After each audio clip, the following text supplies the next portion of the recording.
Hello everyone. आज हम लोग वेक्टर कैलकुलस स्टार्ट करेंगे। वेक्टर कैलकुलस के अंदर सबसे पहले हम पढ़ेंगे इसके डिफरेंशियल ऑपरेटर्स के बारे में। तो हमारे 3 डिफरेंशियल ऑपरेटर्स हम लोग पढ़ने वाले हैं। सबसे पहला है हमारा ग्रेडियंट, सेकंड है हमारा डाइवर्जेंट और तीसरा है हमारा कर्ल। डिफरेंशियल ऑपरेटर पढ़ने से पहले कुछ पॉइंट्स हैं जो हमें ध्यान में रहने चाहिए, ठीक है। तो ग्रेडियंट, डाइवर्जेंट और कर्ल पढ़ने से पहले हमें पता होना चाहिए कि हमारा स्केलर फंक्शन क्या होता है और वेक्टर फंक्शन क्या होता है। तो सबसे पहले है हमारा स्केलर पॉइंट फंक्शन। तो स्केलर पॉइंट फंक्शन हमारा क्या है? Scalar point function is a function that assign a real number to each point of some region of a space. यानी अगर हम ऐसे पॉइंट फंक्शन की बात करें जो हमारे रियल नंबर्स यानी स्केलर क्वांटिटी रिप्रेजेंट कर रहे हैं। स्केलर क्वांटिटी हमारी होती है जिसमें हमारा सिर्फ मेजरमेंट होता है, कोई डायरेक्शन नहीं होती है। यानी जो हमारे स्केलर पॉइंट फंक्शन है ये डायरेक्शन ओरिएंटेड नहीं होगा। एग्जाम्पल है हमारा u इक्वल टू 5xyz। तो ये जो हमारा 5 है ये हमारा स्केलर पॉइंट फंक्शन रिप्रेजेंट कर रहा है।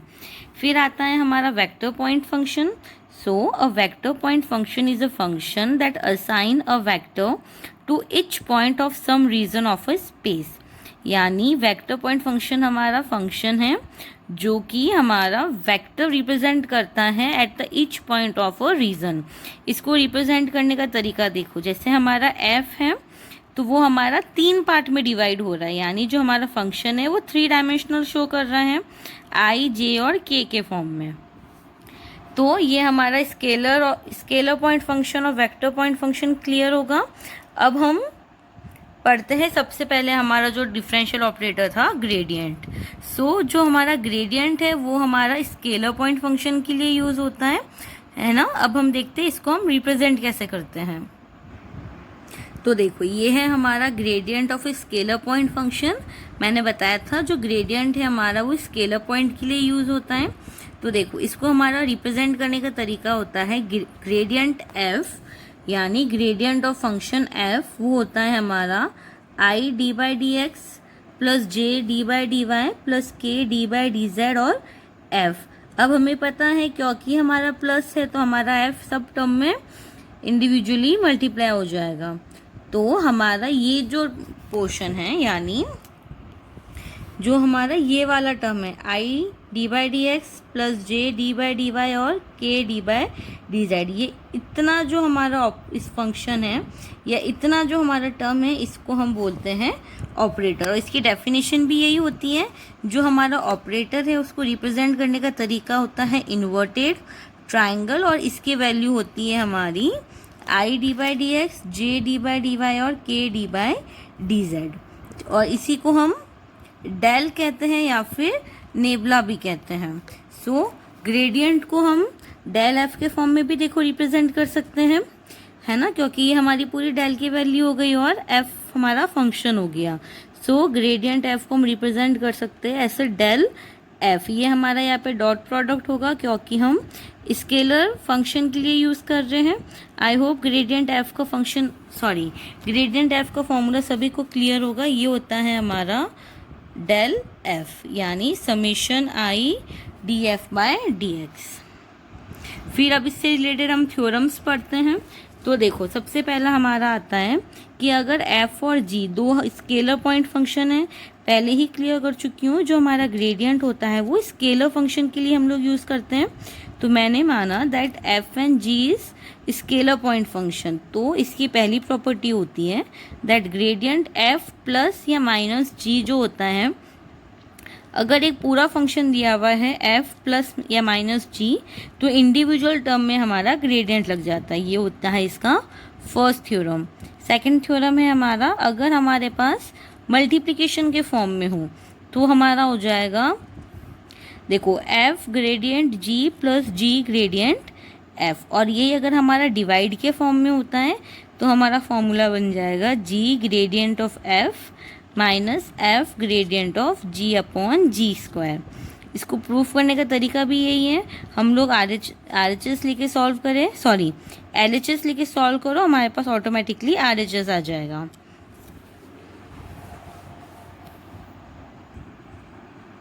फिर हमारा सेकंड थ्योरम है that a scalar point function f is constant if and only if gradient f equal to 0। यानी हमारा अगर हमारा gradient of f equal to 0 है, दैट मीन्स हमारा जो फंक्शन है वो कांस्टेंट होगा। और इसका इन्वर्स कि अगर हमारा फंक्शन कांस्टेंट है तो हमारा ग्रेडियंट एफ की वैल्यू 0 होगी। ठीक है, आई होप दोनों थ्योरम्स क्लियर होगी। अब हम इससे रिलेटेड क्वेश्चंस देखते हैं। सो देखो एग्जाम्पल नंबर फर्स्ट, हमें फंक्शन दिया हुआ है that function of x y z equal to 3x² y minus y cube z square. ये हमें एक स्केलर फंक्शन गिवन है। देखो इसमें आई जे के कहीं रिप्रेजेंट नहीं हो रहा है डायरेक्शन, यानी ये हमारा एक स्केलर फंक्शन है। This is one scalar function. अब देखो हमें क्या करना है, हमें ग्रेडियंट एफ की वैल्यू निकालनी है एट अ पॉइंट 1, -2, -1। यानी ये हमारा एक्स वाई जेड की वैल्यू होगा। सबसे पहले हम ग्रेडियंट ऑफ एफ निकाल दें। तो हमें पता है ग्रेडियंट ऑफ एफ का फॉर्मूला हमारा क्या होता है, डेल एफ, एंड हमें डेल की वैल्यू पता है। मैंने यहाँ से डेल की वैल्यू लिख ली और क्वेश्चन से एफ की वैल्यू लिख ली। अब हम क्या करेंगे, देखो इंडिविजुअल टर्म में इसका डिफ्रेंशिएशन हो जाएगा। तो ये हो गया हमारा i d by d x of given function f plus j d by d y of given function plus k d by d z of given function. इसका मैंने डिफ्रेंशिएशन कर दिया, नॉर्मल डिफ्रेंशिएशन है। तो ये देखो हमारा पावर आगे मल्टीप्लाई में आ जाएगा एंड ये हमारा हो गया आई जे के, तीनों टर्म हमें मिल गई। अब हम क्या करेंगे, ये देखो आई जे के वाली हमें वैल्यू मिल गई, यानी हमें ग्रेडियंट एफ की वैल्यू तो मिल गई। अब हमें पॉइंट गिवन है 1, -2, -1। ये हमारी एक्स वाई जेड की वैल्यू है, इसकी वैल्यू मैंने ग्रेडियंट एफ में रख दी। तो देखो ग्रेडियंट एफ में वैल्यू रखने पर मेरे को मिल जाएगा 12i - 9j - 16k। और यही हमारा रिक्वायर्ड आंसर है। सिंपल सिर्फ ग्रेडियंट एफ निकाला है, फॉर्मूला रखा है, इंडिविजुअल टर्म में डिफरेंशिएट किया है और एक्स वाई जेड की वैल्यू क्वेश्चन से इसमें रख दी मैंने ग्रेडियंट एफ में और मुझे रिक्वायर्ड आंसर मिल गया। ठीक है, अब हम नेक्स्ट क्वेश्चन देखते हैं।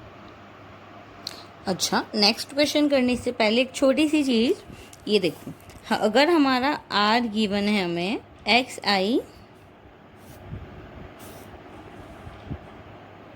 Plus y j plus z के, है ना। अगर हमारा ये आर पोजीशन वेक्टर होता है हमारा, इसकी वैल्यू है x i plus y j plus z के, है ना।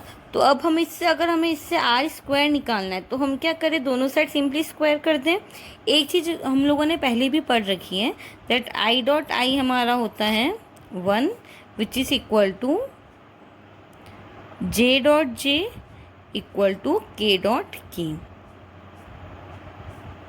फाइन।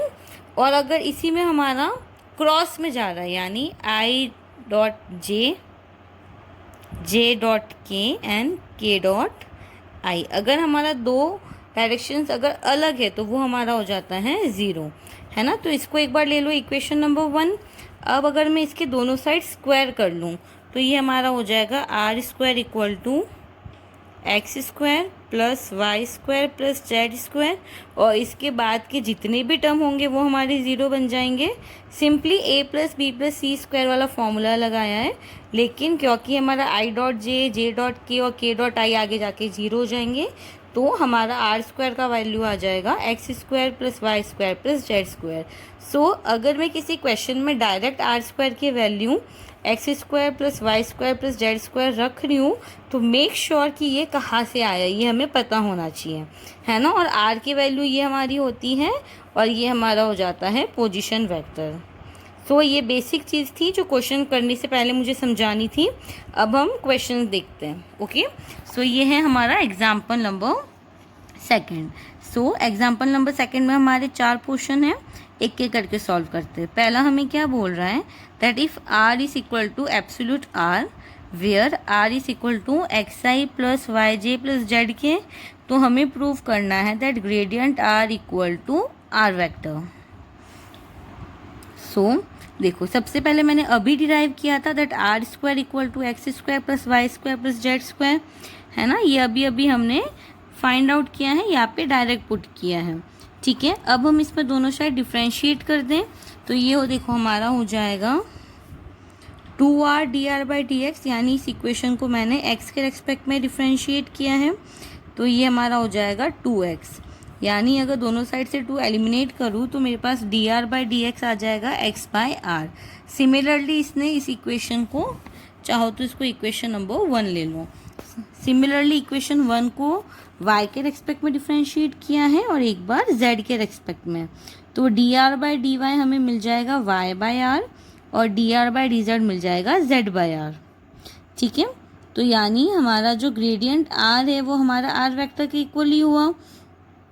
सॉरी, यहाँ तक हमें वैल्यूज़ मिल गई तीनों। अब हम ग्रेडियंट r निकालते हैं। तो देखो ग्रेडियंट r निकालने के लिए हमने क्या किया, वैल्यू रख दी इसकी सीधा सीधा फॉर्मूले से।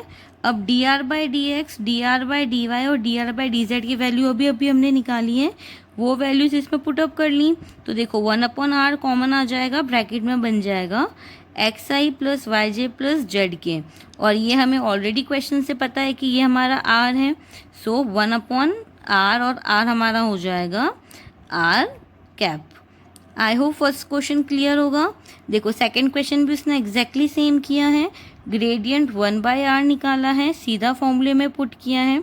1/r का डिफ्रेंशिएशन हमें पता है -1/r² हो जाएगा, और r का वापस अगर डिफ्रेंशिएट करेंगे तो dr/dx हो जाएगा। सिमिलरली y और z के लिए किया है, एंड dr/dx, dr/dy और dr/dz की इसमें वैल्यू पुटअप्स की है। तो देखो वैल्यू रखने पर सेम चीज़ किया उसने, 1/r कॉमन निकाल दिया, ब्रैकेट में xi yj एंड zk बचेगा जो हमारा r है, and we will got the answer which is required. Similarly third question भी सेम है, इसमें फंक्शन ऑफ r के फॉर्म में दिया हुआ है, तो ऑब्वियसली बात है जब इसका डिफ्रेंशिएट करेंगे तो फंक्शन ऑफ r का सिंगल टाइम डिफ्रेंशिएशन साइन आ जाएगा और dr/dx बचेगा। ये हमारा जो हमने पढ़ा था चेन रूल उसी से किया है। देखो फंक्शन ऑफ r था तो इसका डिफ्रेंशिएशन करूँगे तो f' आ जाएगा, और सिंस फंक्शन ऑफ r है और x के रेस्पेक्ट में कर रही हूँ तो r का वापस x के रेस्पेक्ट में होगा तो dr/dx आ जाएगा। क्लियर है यहाँ तक? एंड ये देखो ये वापस हमारा फॉर्मूला बन रहा है डेल r का, ये फॉर्मूला हम पहले भी पढ़ चुके तो इसने यहाँ से सीधा डेल r लिख दिया। ठीक है, फोर्थ में हमें प्रूव करना है del fr।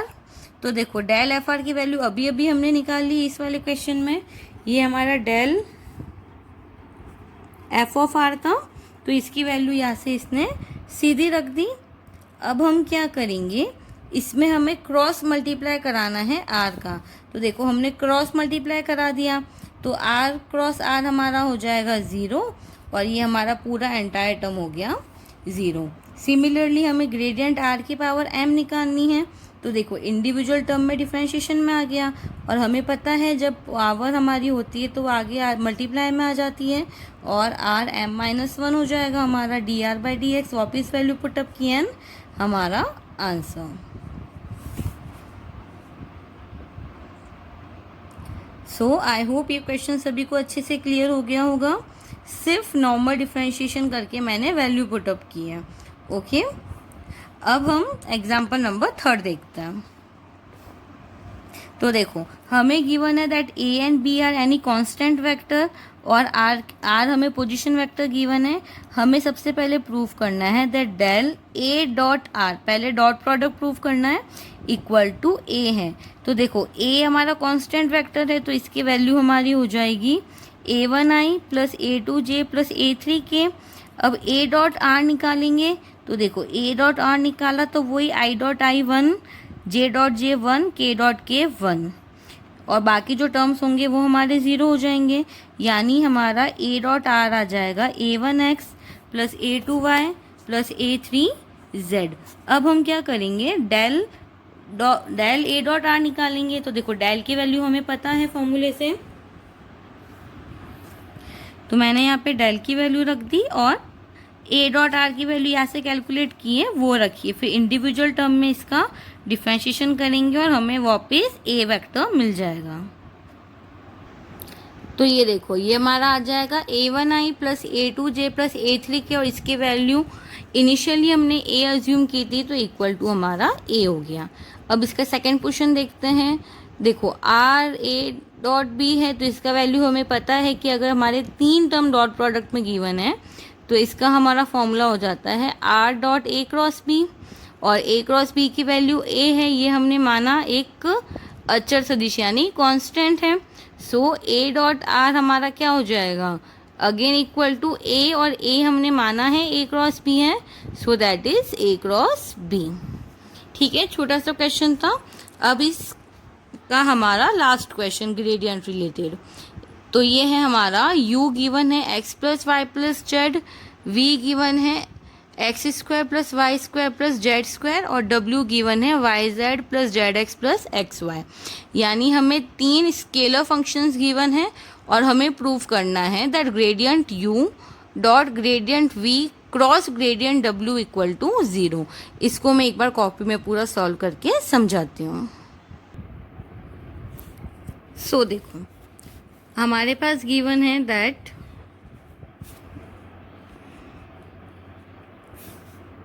u equal to x plus y plus z, यानी हमारे पास du बाई डी एक्स आ जाएगा 1,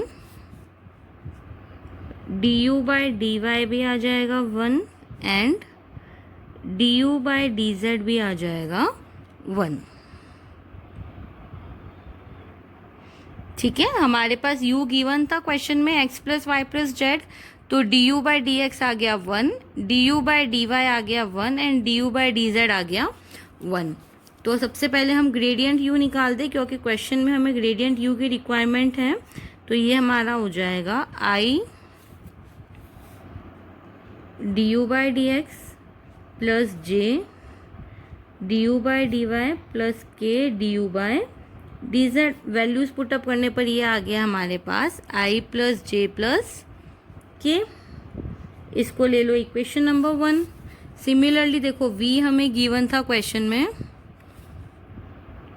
x square plus y square plus z square, फिर हम निकालेंगे dv बाई डी एक्स, तो ये हमारा हो जाएगा 2x, है ना। सिमिलरली मैं क्या निकाल लूँ, dv बाई डी वाई, तो dv बाई डी वाई हमारा हो जाएगा 2y, and dv by d Z हमारा हो जाएगा 2z। अब इसका भी हम ग्रेडियंट v निकाल लें, क्योंकि क्वेश्चन में हमें ग्रेडियंट v की रिक्वायरमेंट है। तो ये हमारा देखो ग्रेडियंट v हो जाएगा 2xi 2yj एंड 2z के। अब हम ऐसे ही सिमिलरली v निकाल दे। v हमें क्वेश्चन के अकॉर्डिंग देखो क्या गिवन था, yz plus zx plus xy, ये हमें w गिवन है। अब इसका सबसे पहले मैं क्या निकाल दूंगी, dw बाय dx। तो देखो dw बाय dx हमारा हो जाएगा y प्लस, देखो इन दोनों में लगेगा यानी y प्लस जेड आ जाएगा हमारे पास, क्योंकि इस वाले टर्म में x नहीं है तो ये पूरा 0, और ये हमारा हो जाएगा x plus z plus y। ऐसे ही मैं निकाल दूँ dw बाई dy, तो ये देखो dw बाय dy, तो ये हमारा हो जाएगा z plus x and dw by dz, ये हमारा हो जाएगा x प्लस वाई। ये तीनों ही वैल्यूज़ मैंने निकाल ली। अब हम क्या करेंगे, जो हमें क्वेश्चन में गिवन है उसमें हम वैल्यूज़ पुटअप करते जाएंगे।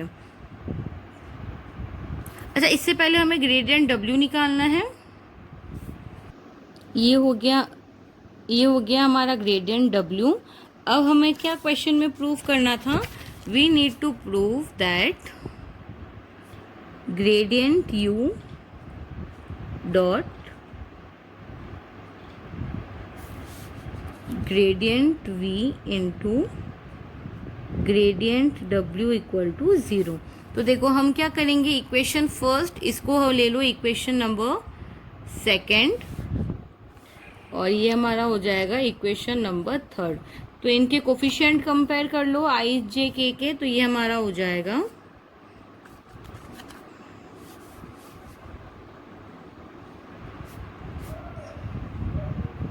सेकेंड वाली इक्वेशन से कंपेयर करेंगे तो ये हमारा हो जाएगा 2x 2y एंड 2z, और ये हमारा हो जाएगा y plus z, z plus x and x plus y. हम लोग LHS, तो LHS लेके चले हम, RHS हमारे पास ऑटोमेटिकली आ जाएगा। अब हम इस मैट्रिक्स को सॉल्व करें, एक बार 2 कॉमन निकाल लो इसमें से, है ना, तो हमारे पास बन जाएगा, अगर इसमें से मैं 2 कॉमन निकालती हूँ, देखो 2 कॉमन निकालने पर हमारे पास बचेगा 1 1 1 x y z and y plus z, z plus x and x plus y. और इसमें से हम क्या कर सकते हैं, देखो हम C1 C2 C3, तो C2 माइनस C1 और C3 माइनस C2 कर लें, तो देखो क्या हो जाएगा हमारे पास, ये बच जाएगा। अब इसमें हम सिंपल मैट्रिक्स का फॉर्मूला लगाएंगे, तो हमारे पास आ जाएगा 2x minus y, y minus z. देखो x माइनस वाई बाहर निकाल दिया, इससे y माइनस जेड बाहर निकाल दिया, तो हमारे पास बचेगा 1 1 माइनस 1 एंड माइनस 1। फिर मैट्रिक्स को सॉल्व कर लो, तो देखो -1 एंड माइनस माइनस प्लस 1 0, यानी इस पूरे ही टर्म की वैल्यू हमारी 0 आ गई, जो कि हमारा इक्वल टू RHS है, यानी हमारा क्वेश्चन प्रूव हो गया। सो आई होप सभी को ग्रेडियंट वाले क्वेश्चन अच्छे से क्लियर होंगे। इसके आगे का हम लोग नेक्स्ट वीडियो में पढ़ेंगे। Thank you.